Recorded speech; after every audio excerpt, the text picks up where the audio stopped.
on TMZ. There is somebody who is answering Donald Trump's claim that climate change is a scam, and that would be Violet Affleck, Ben and Jen's daughter. It is neglect to look children in the eyes and say, we knew how to protect you, and we didn't do it. We can recognize filtered air as a human right. I'm sorry, but the right to purified air. Harvey, she is you when you were a kid. You screaming on college campuses about things that people our age back then were like, this Levin kid is insufferable. They still think that.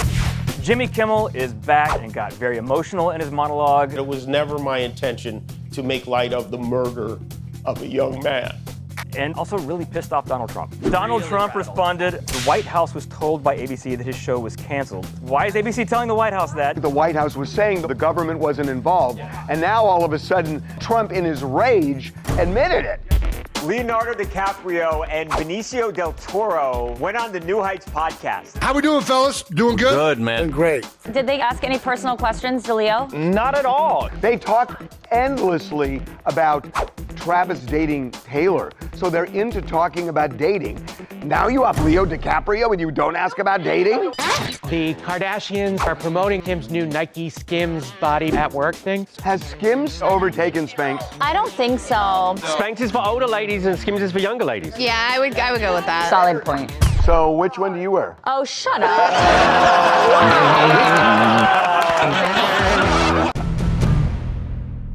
Our world is replete with problems, and if we're ever going to fix things, we must look to the children. Of the stars of the 2003 motion picture Daredevil! We are told by leaders across the board that we are the future. But when it comes to the ongoing pandemic, our present is being stolen right in front of our eyes. Violet Affleck, just 19 years old, delivered an address to the United Nations in which she really gave an impassioned plea against long-term COVID. Yes, Ben and Jen's daughter is quite a fan of a little thing you might have heard of, clean air! We can recognize filtered air as a human right as intuitively as we do filtered water. I mean, I'm sorry. What is your problem with it? There's a right to purified air. Everybody wants to breathe purified air. I get it. It's a complicated world. The idea that indoor filtered air is a human right, therefore like 7 billion people worldwide should have filters in their air is just kind of silly. But aren't young people supposed to take stands on stuff? Just like this annoying kid whose name is lost to history? Yes, I'm against violence, and I'm also for change more than you because I want it. I truly want change. She is you when you were a kid. You screaming on college campuses, I want change, I want it more than you do. And you don't think the people our age back then were like, this Levin kid is insufferable. They still think that. We admire his passion for the truth and will miss working with him. Violet Affleck, care about stuff us out of here! It is neglect of the highest order to look children in the eyes and say, we knew how to protect you, and we didn't do it. Alex L is showing off that she's not just a TikToker, she is a dancer with a dancer's body. This six-pack is unbelievable. She's on Dancing with the Stars this season. She's killing it, and she's got underboob. Her body is unbelievable. Can I ask you something? Is women's abs become a thing recently? Because, well, no, because it used to be. Yeah, you just think women were fat before? No, hold on. No, I'm telling you, there was a time in my recollection, maybe 8-10 years ago, where lots of guys were saying, oh, I don't like women who work out too much. And it feels like that's gone away, and the chiseled look. Harvey's right, it used to be thin is in, now it's, and strong was wrong or something. Strong women is in. But you know, that's honestly, that's even true of guys too. You look at like bodybuilders. And No, I always like that.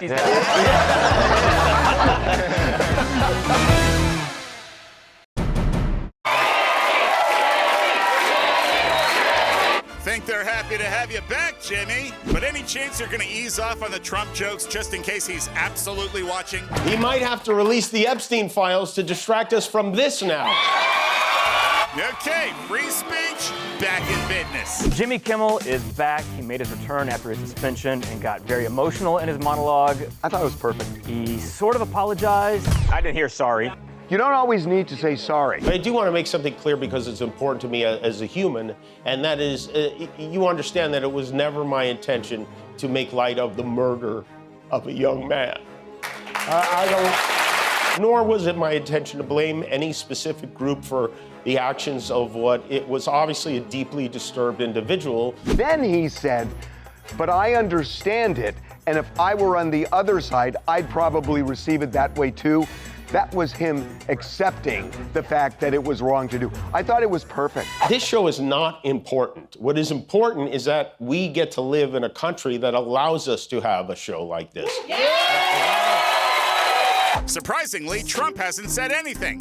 Just kidding, he says. I can't believe ABC fake news gave Jimmy Kimmel his job back. The White House was told by ABC that his show was canceled, etc., etc., and yeah, then he threatens a lawsuit. That they were saying the White House wasn't involved, and now all of a sudden, Trump in his rage is saying, yeah, ABC told us. Well, why was ABC talking to you about this? Sounds like the White House was involved in this from the get-go. He didn't take a backwards step against Trump, which is fantastic. Our leader celebrates Americans losing their livelihoods because he can't take a joke. He was... So that means you're happy with it. Let's go to the other side. I didn't have a big problem with it. Oh, wow. All right, we're done. We're done. Moving on here. We're good. Welcome back, Jimmy. You say what you like. The government threat to silence a comedian the president doesn't like is anti-American. That's anti-American. How are you? How are you doing? Allie Larder, out at LAX. She's in Landman with Billy Bob Thornton. She's been married forever. She has kids. And so we talked to her about Matthew McConaughey's marriage advice. He basically was doing an interview and he said, we purposely have chosen a queen-sized bed because of the fact that, like, if you're gonna argue, there's nowhere to run. Like, you gotta work it out. Like, you know. I think to each their own, okay? Like, ultra king size bed for me. Ultra, like, I'm the same way. I don't want to be bumped. I've got my husband, I got my baby sometimes, I got my dogs. So bigger's better for me. King size bed, also a must for threesomes. You don't have a king. First of all, you were not supposed to be in the freaking bedroom. You were not supposed to be in that room. Continued success. We love you. So much. Thank you. Thank you. And now it's Cardi B in Men Are From Mars, Women Are Gonna Go There to Steal Your Husbands! Because she went on the Call Her Daddy podcast and said, this is so weird. Men actually respect marriages. Women don't really respect marriages. She's saying like a man will see a woman in a relationship or in a marriage and won't go after her. That's not true! Well, based off of her experience when she was with Offset, my DMs were extremely dry. Nobody would approach me. But these women, they will throw themselves at a married man like it's nothing. It's like, oh, well, whatever. When I announced that I was single, oh, boy. Boy. That's when you reach out. You're telling me guys don't go after women who are on the prowl but either married or engaged or whatever? Come on. Men will take whoever. Married, not married, tall, small, whatever. anything with a pulse! And now one's without. If only we had a terrible analogy about the differences between men and women. I know this is a little different, but if you look at dogs, oh, God. Male dogs are different than female dogs. What makes them different? Men pursue more. A female dog's just standing by a light post or something when she's in heat. But the male runs out the front door and finds her. You are crazy. She's sitting by a light post with a cigarette. And we're officially off the rails. So thanks, men, for respecting the sanctity of marriage, unless it's your own. Allegedly! But when they know that you're like in a marriage and like you have a family, they won't approach you. The Kardashians, Kim, Khloe, and Kris, they are promoting Kim's new Nike Skims body at work thing. They did this whole kind of performance on the steps of the New York Library.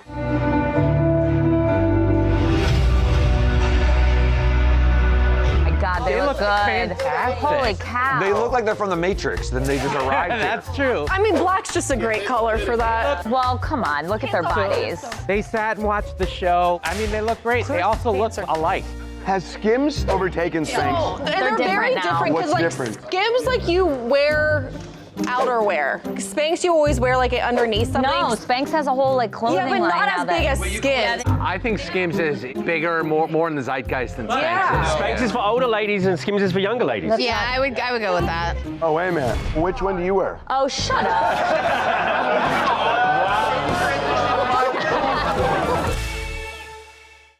Coming up. NBA star Michael Porter Jr. recently joined the Brooklyn Nets, and he is finding out it's not cheap in the Big Apple. The $250 a day of Ubering is worth it out here. You know? He is spending close to $250 a day on Uber. What? Wow. Plus, Leonardo DiCaprio and Benicio del Toro went on the New Heights podcast. How we doing, fellas? Doing good? Good, man. Great. Did they ask any personal questions to Leo? Not at all. Who's got a higher body count between Travis Kelce and Leo DiCaprio? Oh, you were pointing at Edward. I thought you were like, coming up. Mike Epps was talking to Kai Cenat about a stalker he had on Instagram, hired a private investigator to find out who he was. It was a 12-year-old little white boy in Pennsylvania. Be right back. And now, this guy's single-handedly keeping Uber in business, starring Brooklyn Nets player Michael Porter Jr. What's it been like living in New York so far? Everything you expected? Yeah, you know, I'm recently kind of getting acclimated to the city. NBA star Michael Porter Jr. recently joined the Brooklyn Nets, and he is finding out rather quickly it's not cheap to move around in the Big Apple. Yes, in the offseason, Michael was traded from the Nuggets to the Nets and is learning transportation in New York is a little more complicated than in Denver. How's traffic treating you? The traffic is tough. So I shipped a car out here. I was figuring out, can I drive? And I'm ended up being like, no, the $250 a day of Ubering is worth it out here. He is spending close to $250 a day on Uber. What? What? Rule of three, what? Where is he traveling to? He actually said he lives about 15 minutes from the Nets facility. And that's $250 a day? What ride is he choosing? Uber blackmail? It's $91,000 a year if he were to do that every single day. Well, he makes a ton of money, right? $36 million a year. Even if he's spending $250 a day, it's like he can do that. So why not? Because it's wasteful, and it's a bad value to have, and it doesn't promote long-term sustainability. It actually does promote it because people are employed because he's spending money. It helps Uber, right? We want rich people to spend their money as much as possible. That's good. Exactly. So thanks for helping our economy, Michael. One ridiculously expensive Uber at a time. The $250 a day of Ubering is worth it out here. I said, where you at? You talking all this? Man, what city you in? Mike Epps was talking to Kai Cenat about a stalker he had on Instagram. Mike Epps had the stalker? Yes. When I first got on Instagram, one get on there and said, or say some personal. Like this guy was constantly harassing me and threatening me and like making all these kind of statements. So I hired a private investigator to find out who he was. And they found out what was. It was a 12-year-old little white boy in Pennsylvania talking to me. I thought it was a from Philly. Oh my God. That's the lesson. When you are fighting with people online, you don't know. But knew how to talk to me like a in the streets. And his mother wrote me a letter and said, I'm sorry. What was the thing when you used to pick up the phone and you used to say? Prank calls. Prank calls. Yeah, prank calls don't work anymore. Oh, prank calls, Nobody yeah. answers the phone. Like, you see a phone number you don't know, you don't answer it. Yeah, but we've learned that you have to answer your phone. Yeah, we did learn that. What happened? The school called her and she kept missing the phone call. And then she was like, I gotta go get my kid. That's true. 12-year-old little white boy in Pennsylvania. Please welcome Leonardo DiCaprio and Benicio del Toro! What's up, fellas? What's up? That's Leo and Benicio on Travis and Jason Kelce's New Heights podcast, where they spilled all the tea about Leo's current relationship, who slept with more women, and why Jack didn't get on that damn tour. Kidding. This is the best we got. Coming to the end of this press tour for this movie, we've been all over the world, haven't we? LA, London, Mexico City. Yeah, we don't want to hear about your frequent flyer miles, fellas. No, they talked about their new movie, One Battle After Another, which also describes what it's like getting any dirt out of Leo.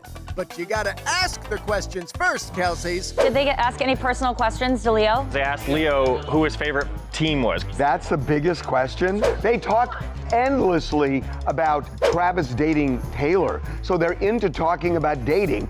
Now you up Leo DiCaprio and you don't ask about dating? He doesn't want a controversial headline. He just wants to sell tickets. Specifically to the sports-loving bro crowd, and it worked! Do you want to see the movie now? Not at all. Hey, give him a break. At least they got Leo to name his favorite sports team. Is there a specific one we're going for? You know, it's funny. Absolutely not. Okay, so they're not Woodward and Bernstein. But look, there's nothing wrong with Leo just discussing the film. Some directors, you have to fit into a context or a perception of a world they create.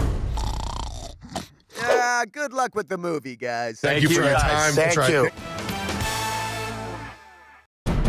It's good to see you both wearing pants. We're a pair of pants. You're a pair of pants. I got Joe Pantoliano at LAX. Man, he's been in everything, Joey Pants. Sopranos, Memento, Goonies, Matrix, Bad Boys, and now he's in The Last of Us.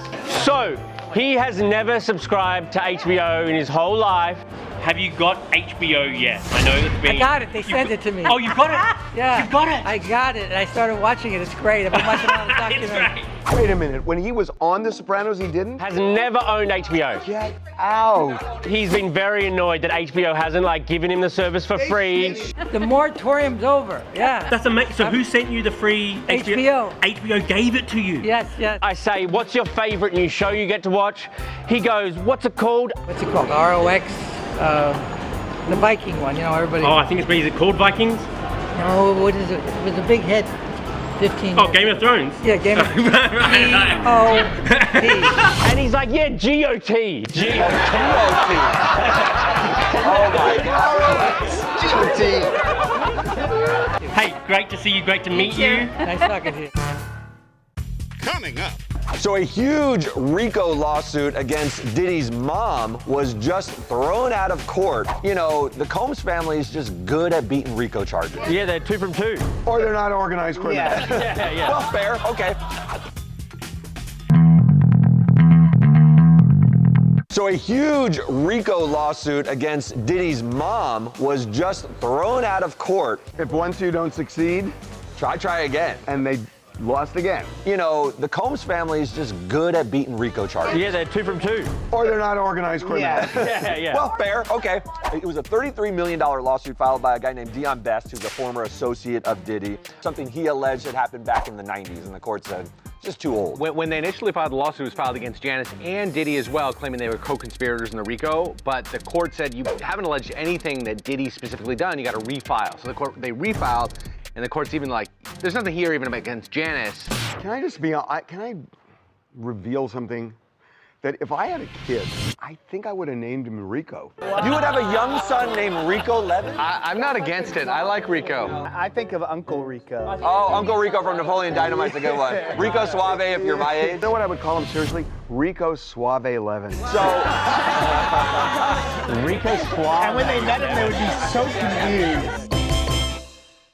Coming up. We got out Eva Longoria. We asked her about her abs. Then what do you eat? What's your diet like, girl? Guys, I found the best breakfast What? ever. I take a tortilla and then I take egg whites. Your cheat meal is egg whites?